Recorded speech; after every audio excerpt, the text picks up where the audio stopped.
प्रणाम मिथिला। आई हम एक खिलौना गाबै छी। अगर नीक लागे तो लाइक शेयर कर देबै और हमर पेज के फॉलो जरूर करब। तो सुनू।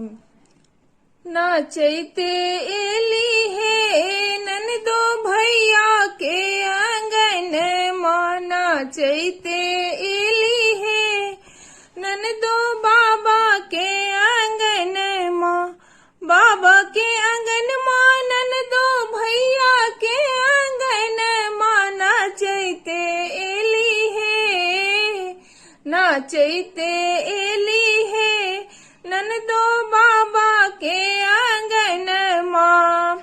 अभी ते ननदिया कनक बोली बोले, अभी ते ननदिया कनक बोली बोले, गढ़ाई दिया है गढ़ाई दिया है भौजी हाथ के कंगन माँ, नाचैते आबे है ननदी बाबा के आंगन माँ, बाबा के आंगन माँ ननदी भैया के आंगन माँ, नाचैते आबे है ननदी बाबा के आंगन माँ। अंगना अंग्रेजी बाजा दुआरे बजनिया, अंगना अंग्रेजी बाजा दुआरे बजनिया, मड़बा पर नाचे है मड़बा पर नाचे है मोर ननदी महरनिया, मड़बा पर नाचे है मोर ननदी महरनिया, नाचैते आबे है मोर ननदी महरनिया।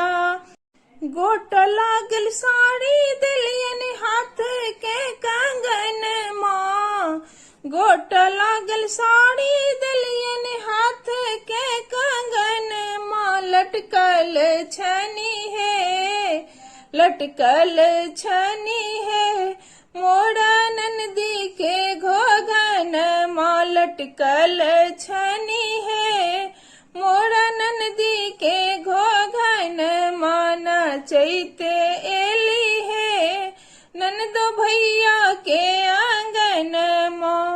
टोल पड़ोस घूमी केली पंचायती, टोल पड़ोस घूमी केली पंचायती, नहीं ये देलक है नहीं ये देलक है भौजी पैर के पजनिया, नहीं ये देलक है भौजी पैर के पजनिया, नाचैते एली है नाचैते एली है ननदो भैया के आंगन माँ, नाचैते एली है ननदो बाबा के